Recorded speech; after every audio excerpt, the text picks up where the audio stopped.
Les voy a ir aceptando a todos los compañeritos. Lo que sí, apaguen por favor su micrófono para que no se mezcle con lo que digo, ¿sí? Bueno, creo que ya son todos.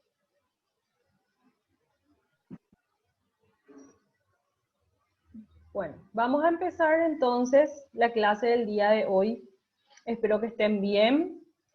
La clase anterior nos habíamos quedado en la parte de enfermedades ligadas al sexo, ¿verdad? Y vamos a continuar un poquitito sobre eso. Hablábamos una parte de la hemofilia. Hay una personita que tiene prendido su micrófono todavía.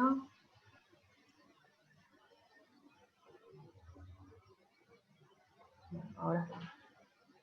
Bueno, nos quedamos entonces esta parte de la hemofilia A o deficiencia del factor 8, ¿verdad? Chicos, por favor, sus micrófonos. Bueno, continúo. Decía que era una patología ligada al sexo masculino, o sea, generalmente se desarrollan machos que son por un tipo de genes recesivos o prácticamente los que no se suelen evidenciar o no suelen estar muy presentes como los dominantes. Generalmente en caniches o poodle, bulldog francés o schnauzer. ¿Qué pasa con la deficiencia del factor 8 o en este caso hemofilia A? Generalmente hay un trastorno en la parte de coagulación, ¿verdad? Y se pueden evidenciar con pequeños o grandes hematomas en diversas partes del organismo. Tenemos también otro tipo de hemofilia, que es la hemofilia B. Hacemos mi diapositiva. Ahí está. Que es la deficiencia del factor 9. También es ligada al sexo. También es de carácter recesivo y se evidencia preferentemente en perros del bulldog francés. Les dije que es un trastorno en la coagulación, entonces aparte de hematomas se pueden evidenciar también zonas de hemorragia en diversas partes, como las encías suele ser también característico.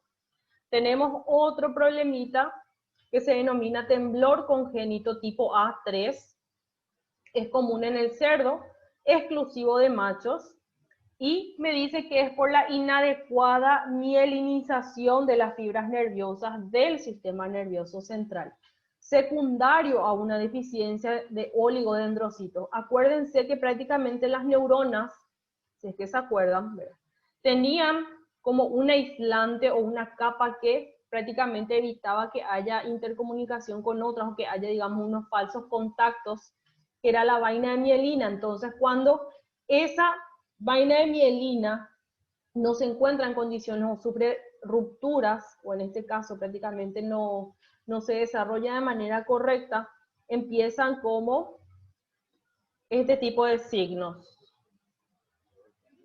¿Ven como que tiembla demasiado el cerdito? No, es porque tiene frío. Ahí se puede ver que es por el tema justamente de la mala mielinización de las fibras nerviosas. Luego tenemos el síndrome de Klinefelter, que están caracterizados por la presencia adicional de un cromosoma sexual. Acuérdense que prácticamente hay dos cromosomas, ¿verdad? El X y el Y, y aquí tenemos uno adicional. Y dice que se ha evidenciado varias alteraciones como triple X, tenemos también 3X, una Y, una X2Y, y así sucesivamente, ¿verdad? Obviamente que dependiendo de qué tipo de qué tipo de cromosoma está más presente, se desarrollan diferentes tipos de signos. Dice, en veterinaria es frecuente observarlos en gatos de la raza carey y persa, y también en la especie bovina. Generalmente se puede ver un poco más en producción o en la parte de los bovinos. No encontré una imagen muy sugerente en la parte de veterinaria, pero sí uno de la parte de humanos. El síndrome de Klinefelter, ¿verdad? Este es una persona del sexo masculino, pero que presenta ciertas particularidades femeninas, como la ginecomastía, ¿verdad? O presencia prácticamente de mamas, aumento de la glándula mamaria, ausencia de vello, pubis femenino tiene como una zona grasa, también hipoplasia testicular, o sea, el testículo se encuentra en menor tamaño, entre otras cosas. Luego tenemos las enfermedades hereditarias autosómicas. Menciona aquí, por ejemplo, el tesaurismo, que es caracterizado por la acumulación de productos metabólicos en el sistema nervioso por falta de enzimas, y en los equinos la insuficiencia inmunitaria. Hipoplasia hereditaria del timo y la atrofia progresiva de la retina, también denominado coli-eye, y en el hombre, en el perro, la miastenia grave. O sea, el tesaurismo es esta coloración, no es lo mismo, digamos, que los siberianos, o sea, no es un simple cambio de coloración, sino que es justamente la acumulación de ciertos productos metabólicos que dan esa coloración y también predisponen a trastornos en la visión. Después hablamos un poquitito de la constitución corporal. Conforme a lo que menciona Kuller, dice que la constitución de los individuos es la suma de los caracteres heredados y adquiridos, que condiciona la resistencia o la propensión, también denominada predisposición, a contraer determinadas enfermedades. La constitución corporal, ahí les puse dos ejemplos, ¿verdad? Tenemos, por ejemplo, un American Bully, ¿verdad? Que es una línea de los pitbulls, que son generalmente más enanos, con mayor masa muscular, ¿verdad? La cabeza mucho más ancha, la mandíbula mucho más fuerte, y abajo tenemos, por ejemplo, un teckel, o un salchicha, mejor conocido, ¿verdad? Que tiene una constitución también de un tamaño pequeño, ¿verdad? Muy alargado, y justamente estas dos razas me predisponen a ciertas cosas, como por ejemplo en el caso del teckel, por la longitud de la columna vertebral, predispone a tener ciertos problemas a ese nivel. Si se le agarra mal, por ejemplo, a este perrito, no se le agarra de las patas delanteras y se le alza, podemos tener también una ligera dislocación en las partes de las vértebras, ocasionar algún pinzamiento, entre otras cosas, ¿verdad? Por su constitución corporal predispone a ese tipo de patologías. En el caso, por ejemplo, de los American Bully, o razas bastante prominentes, tienden a tener también ciertas patologías. Menciono una que por patología no podemos denominarlo, ¿verdad? Pero algo para que tengan en cuenta, ¿verdad? Por ejemplo, en el caso de la preñez de estas razas, o el nacimiento, mejor dicho, que generalmente se deben realizar con cesárea porque son animales bastante grandes, bastante prominentes, que justamente se da por la selección genética. Entonces hay cierta dificultad para poder desarrollarse el parto normal. También me menciona que la constitución va a depender, o la conformación de mi animal va a depender de la naturaleza de los tejidos de sostén. Generalmente los tejidos de sostén engloban mayoritariamente al tejido conectivo, porque justamente es el que, valga la redundancia, sostiene o cohesiona o junta a otros tipos de tejido. Ahí tenemos otra vez un montón, ¿verdad? Tenemos, por ejemplo, el tejido conectivo propiamente dicho, y tenemos ya también el tejido conectivo especializado. Dentro del propiamente dicho tenemos al mucoso, al denso, al laxo, al reticular. Dentro de los especializados ya tenemos palabras mucho más conocidas como el tejido sanguíneo, ¿verdad? Tenemos los huesos, los cartílagos, también el tejido adiposo, entre otros. Se vuelven a dividir otra vez en un montón, ¿verdad? Y también va a depender de qué cosa. de la adaptación a los factores ecológicos. Como mencionamos siempre, ¿verdad? El cuerpo, ya sea de una persona o un animal, los tejidos, las células tienden a adaptarse. Entonces, frente a ciertas necesidades, las células pueden proliferar más, disminuir su tamaño, aumentar su número, ¿verdad? Entre otras cosas, justamente para poder sustentar diversas actividades. Entonces depende obviamente de una parte genética y depende también de la adaptación al medio externo. Me menciona que la constitución es un carácter permanente, pero la resistencia a los agentes nocivos, así como la naturaleza de la reacción, puede estar influenciada por deficiencia congénita, que puede alterar la constitución individual hasta el punto de determinar la aparición de un padecimiento. Las enfermedades constitucionales son aquellas que tienen su origen en un carácter o grupos de caracteres anormales heredados o adquiridos, es decir, una constitución deficiente, como en el caso de la adiposis, que predispone a generar enfisema. Entonces me menciona que la constitución o la conformación de un animal, generalmente eso se mantiene, ¿verdad? Por ejemplo, tenemos, como dijimos anteriormente, dos American Bully se cruzan y ¿qué pasa?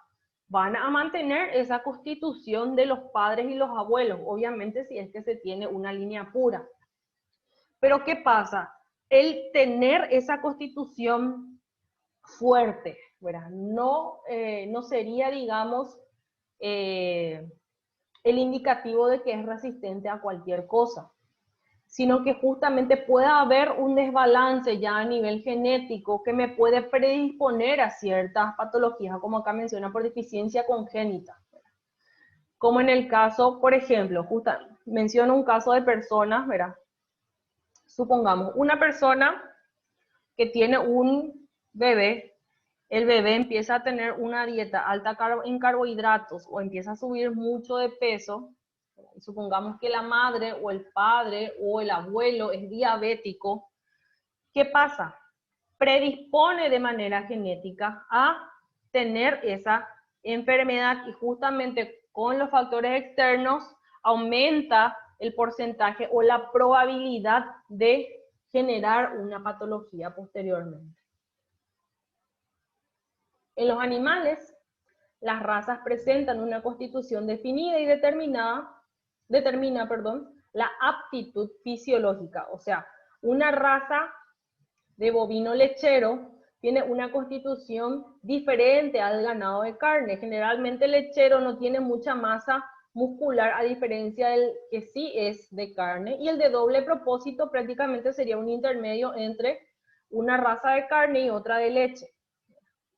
Así como también me va a determinar obviamente la aptitud reproductiva y la productiva. Es importante considerar las influencias hormonales sobre la constitución corporal, debido a que las anomalías funcionales hormonales producen alteración en la constitución. Pero generalmente se tiene una conformación tanto para hombres como para mujeres, así como también entre machos y hembras. Hay ligeras diferencias, ¿verdad? ¿Y en qué influyen estas diferencias? Generalmente se da por parte hormonal, ¿verdad? Generalmente en el caso de las personas, los hombres tienden a tener, un ejemplo así vulgar, vamos a decir, los hombres tienden a tener mayor cantidad de vellos a diferencia de las mujeres. ¿Qué pasa en el caso de que las mujeres presenten mucho vello corporal? Generalmente se da por otro tipo de alteraciones. Puede ser por hipotiroidismo, ¿verdad? Puede ser por un aumento en la testosterona, ¿verdad? Entre otras patologías. Me menciona también que la constitución está condicionada por factores genéticos, que mencionamos ya anteriormente. Esta se puede mejorar o podemos empobrecer también por los factores ambientales. Vuelvo a decir otra vez el ejemplo, ¿verdad? Si yo quiero una constitución fuerte, en el caso de los American Bully, busco dos ejemplares, ¿verdad?, que me tengan esas características. Me pueden hacer justamente un animal que tenga las características del padre y la madre, pero ¿qué pasa? Si yo no le hago un acompañamiento con el ambiente, no le doy una nutrición adecuada, no le doy una sanitación adecuada, no le doy un ambiente adecuado en cuanto al bienestar animal, ¿qué pasa? No se van a desarrollar esos caracteres que yo quiero, ¿verdad? En vez de ser súper gordito con mucha masa muscular, voy a tener prácticamente un animal caquético y enfermo. A eso se refiere.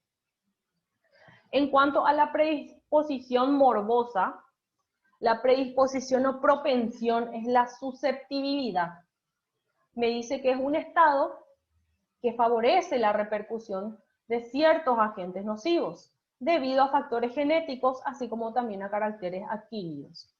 Para el desarrollo de una enfermedad, es necesaria la intervención del agente patógeno, la predisposición y reactividad orgánica en ese momento. Lo que ya vinimos diciendo en las clases anteriores. O sea, para que se desarrolle una enfermedad, no necesariamente, o sea, el único factor que me desencadena una enfermedad no es solamente el agente patógeno, o sea, no es solamente el virus, no es solamente la bacteria, un hongo, lo que sea. Tiene que haber qué cosa, un sujeto, un animal, una persona, que predisponga a cierta enfermedad. Como el ejemplo, por ejemplo, perdón, dije dos palabras iguales, ¿verdad? Los cachorros, ¿a qué predisponen? Generalmente predisponen a patologías como el parvovirus canino, ¿verdad? O sea, el virus siempre está, pero yo necesito un sujeto que esté susceptible o que predisponga a esa patología. Entonces, ya tengo mi agente patógeno, ya tengo mi sujeto que predispone o susceptible a una determinada enfermedad. Y aparte, ¿qué pasa? Tengo que ver la reactividad orgánica en ese momento, que también está mi sistema inmunológico. Entonces, eso también influye. Y vuelvo a reiterar algo que es súper importante y no se olviden. No todos los agentes patógenos potenciales causan enfermedad y la predisposición por sí sola no produce enfermedad. Porque necesito esas tres cosas. Necesito un agente patógeno, necesito un individuo susceptible y tengo que tener un sistema inmunitario, una respuesta orgánica deficiente. Entonces, ¿por qué, por ejemplo, en una camada de cachorros tengo 8 cachorros, de los cuales 4 se enfermaron de parvovirosis y los demás, como si nada? ¿Por qué? En realidad hay varios factores, pero vamos a decir que, bueno, estos pacientes tienen mayor cantidad de inmunoglobulinas, por lo tanto no se llegaron a enfermar. O sea, estuvo el agente patógeno, era un individuo susceptible por la edad, pero su respuesta orgánica funcionó de manera correcta, entonces no se desarrolló la enfermedad. También me menciona que la predisposición va a depender de qué cosa, va a depender de la especie. Dentro de las mismas existen diferentes grados de susceptibilidad que dependen otra vez de varios factores. La edad, la raza, el sexo, el pelaje, el estado inmunitario, el estado nutricional, entre otros. Porque acuérdense que hay ciertas patologías que afectan solamente a determinada especie. Como en el ejemplo que dijimos, era parvovirus canino. Hay también el parvovirus felino, pero estoy hablando acá del parvovirus canino, ¿verdad? Especie, caninos. ¿Quién es más susceptible? Cachorros, generalmente hasta los 6 meses de edad. Raza, generalmente pastor alemán, labrador, boxer, tienden más a desarrollar. Sexo indistinto, pero generalmente los machos tienen el sistema inmunológico, no es menos desarrollado ahora, pero suele afectar más a ellos. La raza y tipo también.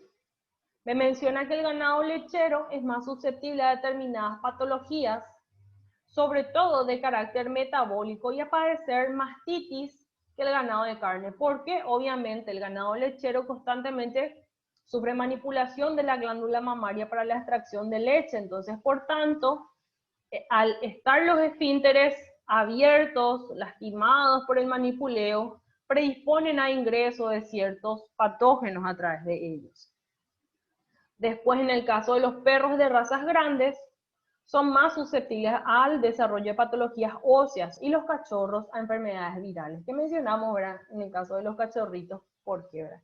Y los de razas grandes, ¿por qué? Porque predisponen más por el peso y el esfuerzo físico que conlleva el mantenimiento de esa masa muscular. Animales obesos también tienden muchísimo a desarrollar patologías óseas o articulares, como en el caso del pastor alemán, ¿verdad? La displasia de cadera. Eso generalmente es genético. Pacientes que tienen displasia generalmente no se recomiendan para crianza, ¿verdad? Se descarta.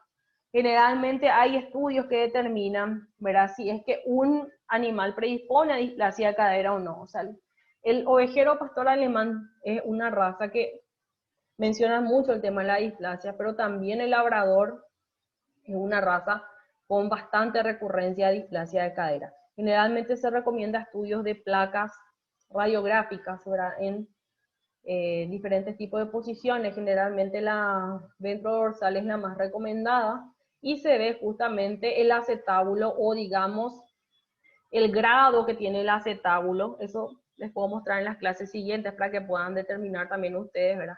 Se mide eso y dependiendo del grado es lo que determinamos las diferentes fases, digamos, de la displasia o obviamente descartamos. También menciona en el caso de los caballos de razas grandes, son más propensos a desarrollar mioglobinuria, que es prácticamente la eliminación de mioglobina a través de la orina. Generalmente se da en pacientes que tienen un esfuerzo físico demasiado grande, los caballos de carrera, ¿verdad? En realidad se debe por una ruptura de las miofibrillas, que tienden a desarrollar esta sintomatología de como si fuera clorina con sangre, pero es la presencia de mioglobina en la orina. También el sexo, dice las hembras, por ejemplo, están predispuestas por la corta longitud y la dirección de la uretra a presentar infecciones genitales y urinarias, sobre todo después del parto. Las hembras, ¿verdad? Como bien saben, a diferencia de los machos, ¿verdad? La uretra está prácticamente cerquita de lo que es el exterior, a diferencia de los machos que tienen un camino mucho más largo hasta llegar a la vejiga. Por eso tienden a generar mayor infecciones a nivel de la uretra, a nivel de los genitales, a diferencia de qué pasa con la presencia de piedras, por ejemplo. Generalmente predisponen más los machos por la estrechez y la longitud de la uretra a tener estos problemas, a diferencia de la hembra. También las glándulas sexuales del macho son más sensibles, menciona al bacilo tuberculoso y a las brucelas, que los ovarios. La adiposis, o la presencia de mayor cantidad de grasa o depósitos de grasa, la diabetes mellitus y la formación de tumores mamarios en las perras es mucho mayor que en el macho. Los machos también pueden desarrollar tumores mamarios, pero en hembras se presenta mucho más. Obviamente también predispone la aplicación de anticelos, pero no es el único factor. En cuanto a la edad, ciertas enfermedades aparecen a edades definidas y estas son transmitidas por vías transplacentarias como la IBR, la peste porcina, entre otros. La transmisión vertical es cuando los agentes patógenos se transfieren a través del óvulo, como en el ejemplo de la leucosis viral, ¿verdad? Tenemos una gallina ponedora, ¿verdad? Que pone huevitos infectados y así le infecta a quién, al pollito. Eso sería la vertical. Menciona también la gran susceptibilidad de los animales jóvenes para una serie de enfermedades infecciosas. Es atribuible a la presencia de anticuerpos contra los agentes patógenos. Y además el sistema linfático carece aún de la capacidad para reaccionar contra dichos agentes en los primeros días. ¿Por qué? Por la falta de competencia inmunológica, a no ser que reciban anticuerpos maternos a través del calostro en los mamíferos o del vitelo en el caso de las aves. O sea, ¿por qué casi siempre la mayoría de las enfermedades, no todas obviamente, se presentan en los cachorros? Justamente porque no tienen el sistema inmunitario desarrollado.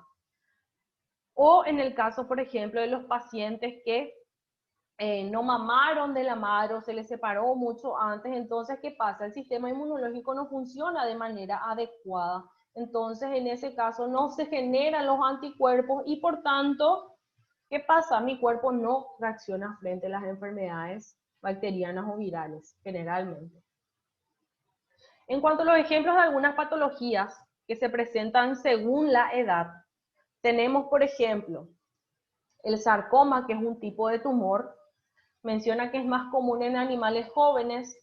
Tenemos el carcinoma, o carcinoma de células escamosas súper común.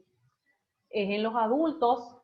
La gurma, o también denominada la papera equina, que es debida por un estafilococo, una bacteria.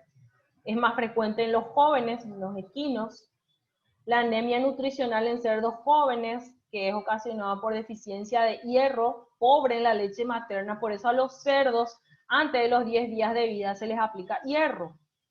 La coccidiosis, colibacilosis, salmonelosis, streptococosis en aves jóvenes, que generalmente predisponen a enfermedades respiratorias y enfermedades también digestivas. Aquí, por ejemplo, tenemos un ejemplo de sarcoma postvacunal muy común en los felinos, que se da después de una vacunación.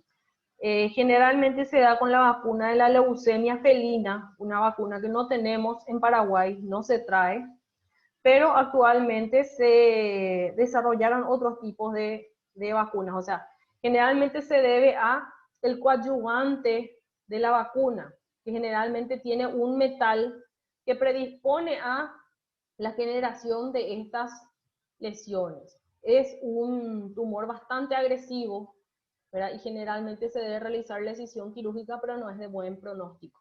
Generalmente son recidivantes y tienen alta tasa de metástasis. Tenemos, por ejemplo, aquí el carcinoma de células escamosas, ¿verdad? Que es común también en gatos.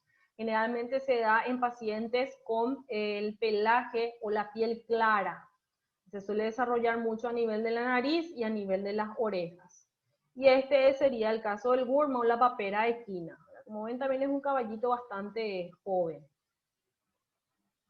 Luego tenemos la predisposición orgánica. Me dice, determinadas alteraciones orgánicas favorecen a la predisposición para el desarrollo de determinadas patologías, como la inflamación de los bronquios predispone a la aparición de tuberculosis. El enfriamiento y los traumatismos favorecen al desarrollo de diversas patologías. También menciona que el hígado es propenso a trastornos metabólicos, ¿verdad? Como en el caso de hígado graso, la cetosis, cetoacidosis, entre otros.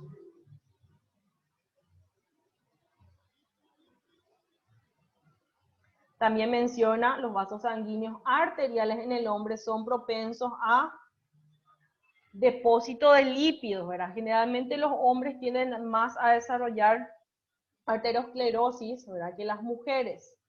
La obstrucción intestinal es frecuente en la especie equina, ¿verdad? Por en el caso de las impactaciones por una dieta no muy alta en fibras, más en cantidad de balanceado o en granos.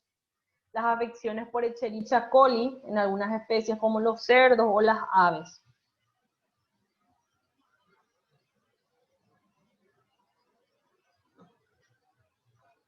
Después me menciona la predisposición individual. Dice, dentro de una especie existe susceptibilidad individual variable para algunas entidades patológicas. La predisposición individual está relacionada con la constitución general y la susceptibilidad individual especial a determinados agentes se denomina idiosincrasia. O sea, la susceptibilidad individual sumada a la constitución general se denomina idiosincrasia. Relacionada con una intensa reacción sin necesidad de un estímulo reiterado y que difiere de otros individuos de la misma especie. Se trata de una hipersensibilidad primaria, como por ejemplo los severos trastornos gastrointestinales como vómitos, diarreas, erupciones cutáneas después de la ingestión de ciertos alimentos, dice. El estado de alta predisposición a padecer determinadas enfermedades también se lo denomina diátesis. Diátesis viene de estado. En cuanto a la resistencia natural a la enfermedad, menciona que existen varios mecanismos de resistencia y de defensa considerados como mecanismos de defensa inespecíficos. Además, el organismo puede adaptarse al medio ambiente mediante los mecanismos de regulación bajo control del sistema nervioso y endocrino. Y aquí tenemos los medios de defensa inespecíficos. Tenemos, por ejemplo, la piel, que me protege al organismo de agentes traumáticos, de las temperaturas y también de las radiaciones. Las mucosas, con sus productos de secreción, ¿verdad? Como por ejemplo la mucosa bucal, la mucosa nasal, que mediante sus productos de secreción me ayudan a eliminar sustancias tóxicas o cuerpos extraños. Los órganos glandulares o las glándulas, como el hígado, el riñón, que son encargados de metabolizar y eliminar sustancias tóxicas. El sistema nervioso me menciona que además de actuar como sistema de control, me va a responder a agentes traumáticos mediante movimientos, mediante los reflejos. Luego tenemos la sangre y linfa, que me sirve para transporte y eliminación también de sustancias tóxicas y nutrientes. Me menciona la inflamación, que es una reacción orgánica vasculocelular, o sea, de la parte vascular y de la parte celular, en respuesta a agentes lesivos, que es uno de los mecanismos de defensa súper importantes que son inespecíficos.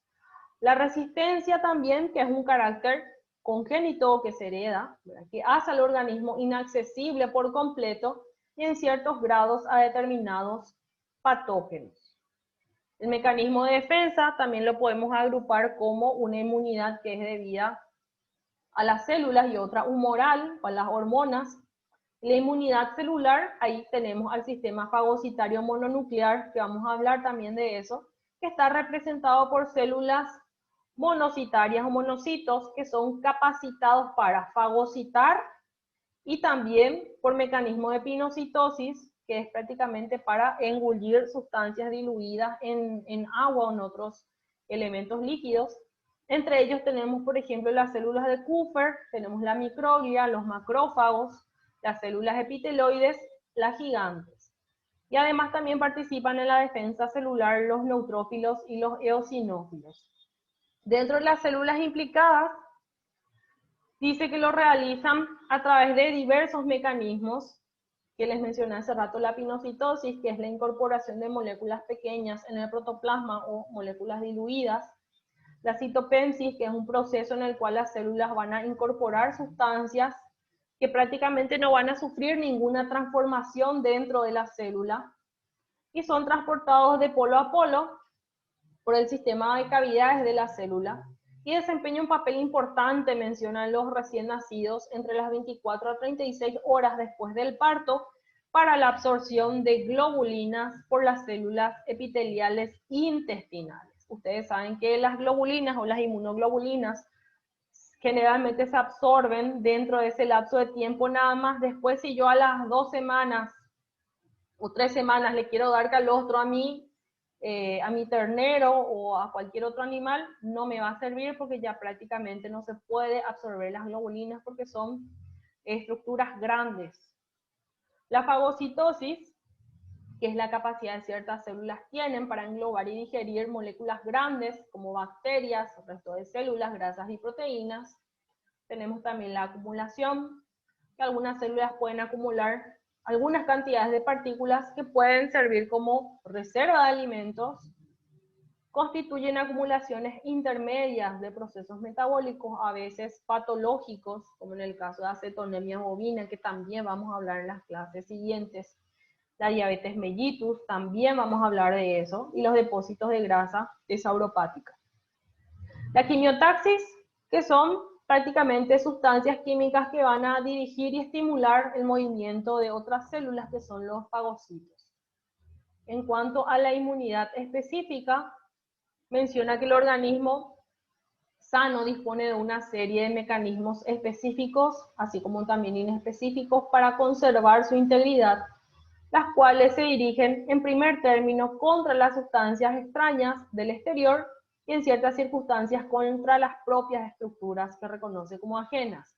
Por eso en este caso también hay ciertas patologías que se producen por un desbalance, un error en la inmunidad específica, porque prácticamente esta inmunidad se encarga justamente de poder eliminar sustancias extrañas a nuestro organismo, pero también en ciertos casos pueden atacar a las mismas células, como las enfermedades autoinmunes. Las funciones inmunológicas específicas más importantes son reconocimiento, especificidad, o sea, tienen que reconocer el agente patógeno. Generalmente diferentes tipos de glóbulos blancos atacan ya sea algunas bacterias, otras atacan a virus, entonces son bastante específicos y a la par, una vez que ya atacó a esa sustancia, a ese elemento, generalmente se mantiene esa inmunidad por un tiempo. O tienen que memorizar, bueno, esta persona o este agente lesivo ingresó ya una vez, entonces ahora ya estoy más preparado para poder eliminarlo. La inmunidad adquirida, producida después de la exposición a un antígeno, es específica y es mediada por anticuerpos, así como también por células linfoides. Por ello se clasifican en humorales y celulares, también activos y pasivos.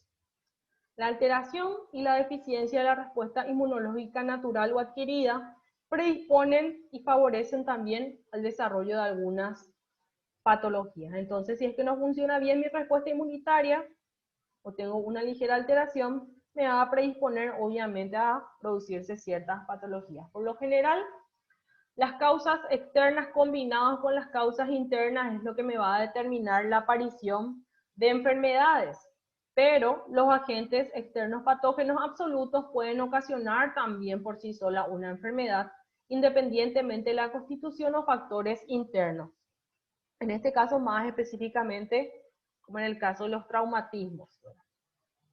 En cuanto a los agentes patógenos de origen externo, tenemos diversos factores ambientales útiles y nocivos, influyen sobre el organismo. Algunos protegen la salud, otros causan enfermedades según su carácter e intensidad. La reacción del organismo a los distintos agentes externos es igual o semejante. Por ello, resulta difícil determinar la etiología basándose solo en las alteraciones patológicas. O sea, para todas las bacterias tiene una reacción igual que en el caso de los virus. O sea, no es que reacciona más cuando es bacteria y reacciona menos que cuando es virus, ¿verdad? En cuanto a la fuerza de respuesta inmunitaria. Pero eso sí, las líneas de defensa son diferentes para bacterias y virus, por ejemplo, que eso se puede evidenciar también en un hemograma.